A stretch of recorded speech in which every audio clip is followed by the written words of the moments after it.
There are 17 different opal fields covering a vast area of inland Australia. Okay, so this is good. The main issue is Tasmania that we have down there. It's way too big. Tasmania isn't that large. So if you can just change that, please. Now, the reason why we have opal here in Australia is because of a now, this to me doesn't quite make sense. So if you can just remove that animation, I don't get it. Series of unique geological events.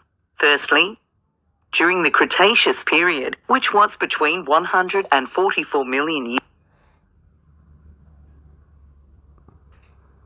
years and 65 million years ago, there used to be a vast inland sea in the middle of Australia.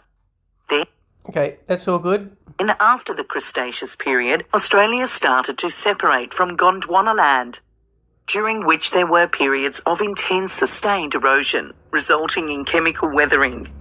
One of the results of this deep weathering was silica being dissolved from a clay mineral called kaolinite. Just a little thing, I'd like to change the background image. That background image of the white with those little bits of blue in there. I don't know what that is, but I'll get you another picture. Then at a later date.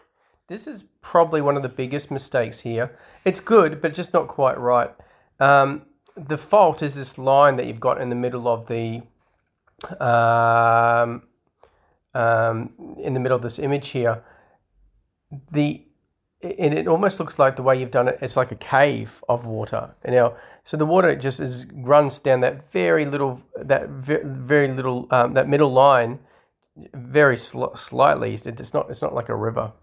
Water would leach. And it's also those trees on the top. If you can just remove those trees, that would be much better. Through the earth, collecting silica particles, and then. So it would be actually a lot better that we don't have that earth sliding up and down like that. That it goes all the way across, but then we see some of the water going down these black lines. And continue to seep and trickle down. Yeah, see, it just doesn't quite make sense. The side of a fault plane. Because it looks like the water's in a cave. It's actually just in that little line. It's better to just have it between the two colours that you have there. Until being trapped in impermeable empty voids or cavities. And if this solution was rich enough in silica, the opal would. And I would like to change that picture if that's okay. Start to form.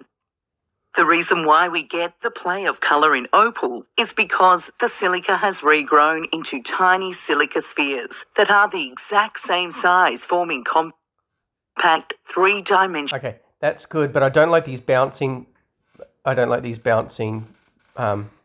Balls there. Grids. Think ping pong balls in a box. As the grouping. Okay, this is all good. Of spheres gets larger, we go through the different colours of the rainbow. So this is a big problem here. This doesn't work. So what happens is as the grouping of spheres get larger, then we go through the different colours. So this is just confusing.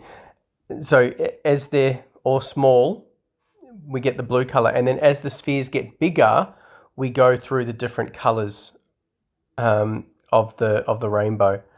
Not stacked up on top. It would be very confusing for people watching this. Blue and green is the most common colour. Indigo is the rarest, and red is the most valuable of all the colours.